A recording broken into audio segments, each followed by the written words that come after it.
بسم الله الرحمن الرحیم.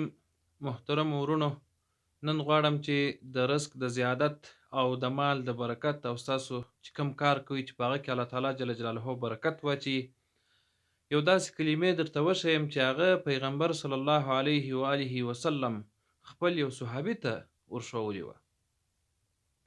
یو صحابي رالی پیغمبر صلی الله علیه و آله وسلم ته یې وویل چې ای د الله رسوله، ما ته یو داسې شی وښیه چې زما په مال کې، زما په دولت کې برکت الله تعالی جل جلاله پیدا کړي.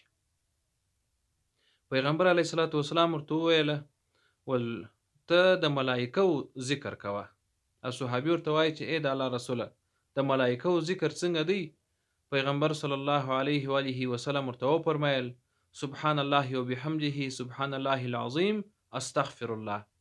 نو دا که چیرې څوک د هرې ورځې په سر کې 100 ځله ووایي او بیا د شپې یې هم 100 ځله ووایي، د الله تعالی جل جلاله په فضل عظیم سره به د دغه کس په رزق و په مال و په کاروبار و په هر شي کې الله تعالی برکت پیدا کړي.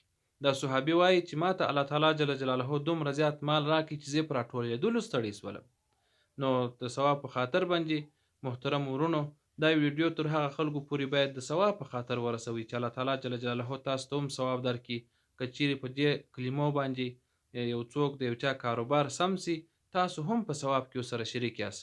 ډیره زیاته مننه. ژوندي اوسئ.